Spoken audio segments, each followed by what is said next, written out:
Hello everyone, this is Crafting on the Floor. I thought I would do my very first unboxing video. This is from St. Louis Art Supply, and this is my birthday present to myself. I have been trying to learn watercolors, and I've been doing it with some watercolors I had in my stash somewhere because my craft room was a requirement. Always comes through for me when I need something somehow. But I decided to order some super good watercolors from St. Louis Art Supply. And I'm very excited to show you what I got. Of course, opening the box, always the first trial. So here we go. Ta-da! Got some cute little goodies. My receipt, fit, and my Schminky watercolor palette. It's the our Student Academy version. I also got some bronze, aqua bronze. I got the copper color because I like rose gold, and that's the one I use the most. But also I got, ta-da, some, get this out of the way, cochineal red, the Horror Dam. This is a reissue from, I think, 1912, they said. And that is so exciting for me. So let's see what is going on with these. Do some swatching. My watercolor book. Get my watercolor book out. I am so excited. I cannot even tell you how excited I am. Here's my watercolor. I use my I use a prescription bottle prescription bottle, obviously not with the prescriptions in it. And I have a color palette here for the cochineal, or a watercolor palette for the cochineal and the aqua bronze. So let's do the aqua bronze first. See how we open it. Oh, it's just open like that. So supposedly, we just take a little bit out of the, pan bottle, put it in my pan here, close her up, add some water, add some more water, add yet more water, there we are. And that is supposed to give us a beautiful, let's see, oh, look at that, isn't that pretty? I'm really impressed with how that dissolved so quickly. There's no clumps or lumps in that.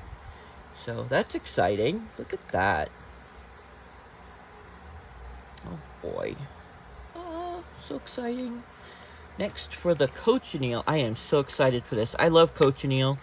If you haven't read the book called The Perfect Red, I can't remember the author's name, but it talks about how the war for the perfect red was fought.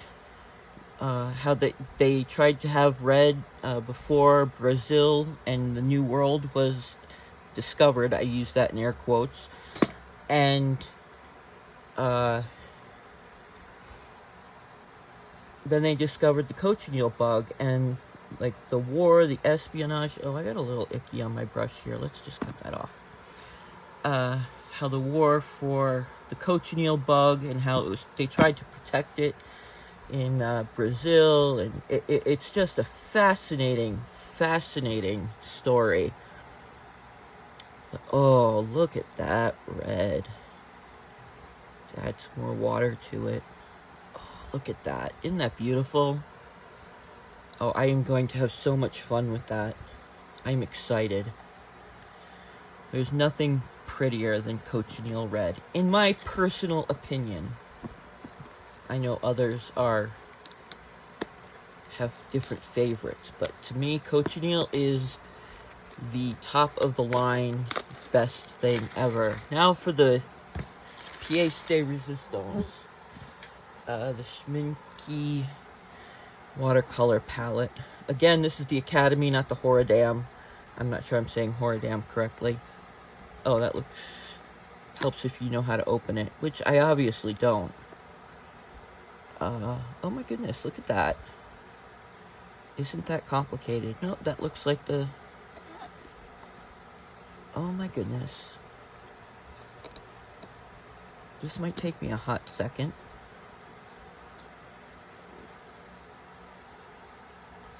Oh my goodness. Come on, please open. Ah!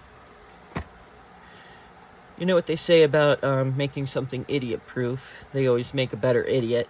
I am that idiot today. Oh, look at this. Look at this. So we have a Schmincke card with all the Ooh, look at this. I have my own color chart. Wow. Well, I am going to... Oh, look at this. You have to open them all up. I've never bought a professional watercolor set before. I've always ever had the tubes and a mix and match of all the different colors. So this is exciting for me. Look at all this half pans and pans. It's a new terminology for me. These are quite small, but I expect that they will last a long time. So I will take a minute and I will get all these off and I will be back soon.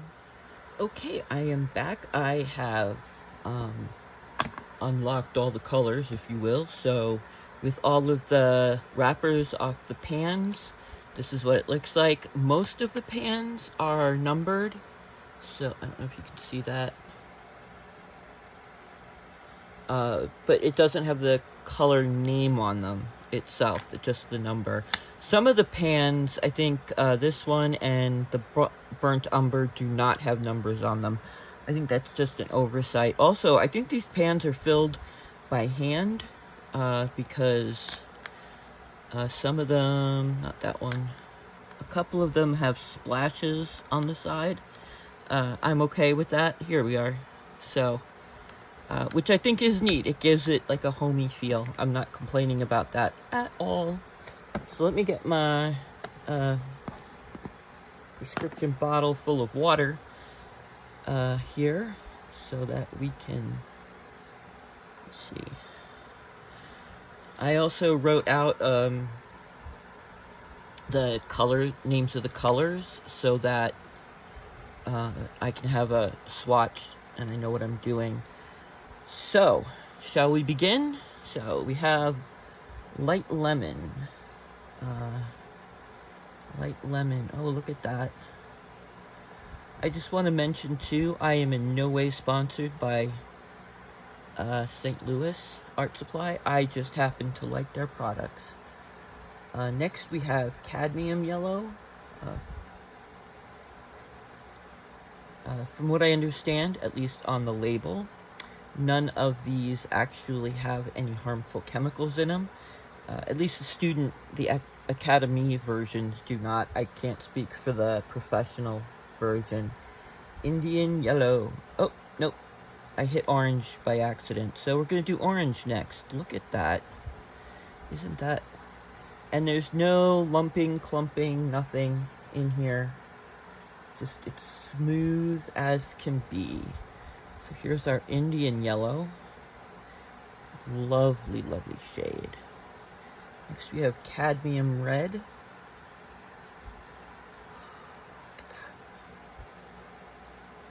Oh, how pretty is that?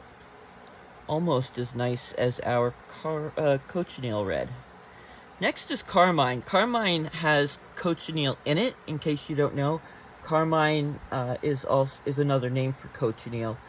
It's in a lot of makeups and lipsticks, so it's perfectly safe to use. And that comes really close to our cochineal, doesn't it? Oh, isn't that beautiful? And our magenta is next. Oh, what a lovely pink. I love magenta. It's a favorite of mine. Oh, I love that. Beautiful. And violet comes next in the pan. Oh, look at that. I keep saying look at that. I apologize, but that's what I say to myself when I go through all of these. Ultramarine.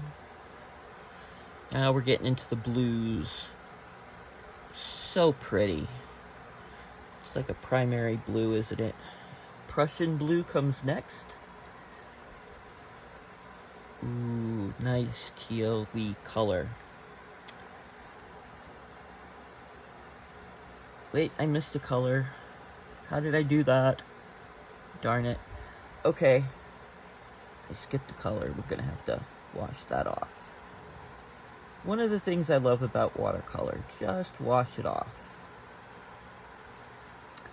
Okay, so we did ultramarine, and now we have Prussian blue over here. Oh, that is... I'm already seeing all the beautiful things. You know, in the Middle Ages, they looked at all the colors, and they noticed in nature there wasn't many things that were blue, except for the sky, a couple flowers perhaps. And so blue represented heaven, and that's why the Virgin Mary, the statues of her are always, she's always got a blue shawl or headscarf on her, because it was associated with the heavens. And I love that little fact. I think it's such a great association with blue. And also blue is a very difficult color to get in nature. The stones are different. The mine where Michelangelo and Da Vinci got their I can't say it, the stones for blue I think in Afghanistan now, they can tell exactly where in the mines he got his stones from. So it's just an amazing, another story. I can't remember the name of the book, but the history of blue is also very interesting. So this little line that I drew just means that it's the top of the pan, or the end of this row in the pan, because I was too lazy to measure them out. You know, because me. I was excited to get to this part. So now we're into the cyan, which is this lovely blue color. That you saw before. Now the teal blue is a special color that comes with this particular palette. It doesn't come with any of the other palettes that they make, and this teal is absolutely lovely. As you know, teal is made with blue and green, and I am in love with this color. I'm so glad I bought it for that color, if for no other reason. Whoops, dropped my brush. Now we're into the greens, the brilliant greens. Ooh, that is brilliant. They weren't kidding when they said that. Oh man, green is interesting too. If you notice a lot of medieval tapestries and paintings, if you look at the grass is blue. Of course, they didn't make blue grass at the time. The green was made by mixing yellow and blue, of course. Yellow and blue makes green from the Ziploc commercials. Got cat fur on this. But over time, it's hard to make a yellow that is light stable and wash stable for fabrics. And so over time, on the tapestries especially, the yellow has faded out and left the blue. And so that's why in a lot of tapestries, you see blue grass. And the famous unicorn tapestries, it's this beautiful red and then blue grass. So just a little note there. They did not have blue grass. Ha ha ha. I made a joke. They didn't sing bluegrass either. May green, that definitely is evocative of spring, is it not? We got next olive green. Olive green, that's, oh, so pretty. And then we start getting into the ochres. Ochre red, or yellow ochre rather. These watercolors, they say they're for students, but these could be professional watercolors. They're so beautiful. They go on so lovely. I feel bad using cheaper watercolor paper to do the swatches because it's just absolutely lovely. English red, I don't know what makes this English, but it's gorgeous. And then we're down to the basically browns and blacks. We have burnt umber down here. It is definitely burnt. Look at that. So pretty. I'm a person who prefers brown to black, so my browns always get used up more quickly. I use it for outlining more than I do black. And that black is some serious black. Look at that. Oh, wow. Let's see how black we can make it. I mean, not as black as the deepest black, or the blackest black, but that is some serious black coloring. So that's our swatching with these products, and I am in love. The nice thing about this too is it comes with, look at this, enough pans to make any student happy. Hoping that's squishing my, so I'm really excited about this. And then you just lock it up. But if you run out of one color early, and you don't have to buy the whole thing, of course, you just pull out your pan. It has your color on it. I'm probably going to add the color numbers. I still have the papers. I'm going to add the color numbers to my swatch page, so if I run out early and I have to buy one, I know what color to buy. Just as an aside. But that is my purchases. Those are my purchases from St. Louis Art Supply. This cost about $80. It was $20 off, or 20% off. So I looked it up on Amazon, and it is indeed $107, $110 on Amazon. So a bit of a discount if you go to St. Louis Art Supply. The aqua bronze was about $20, and if I remember right, the cochineal was about $25. Actually, I still have my receipt. Let us see what we got here. The aqua bronze was $17. The cochineal red here was $26.50. And the Academy watercolors was $89. So,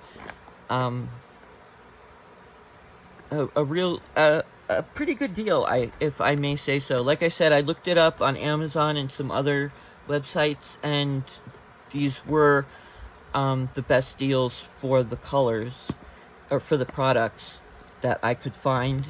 So it's not like they were marking them up and then saying it was on sale. You know how companies do that. It was like legitimately cheaper than other places.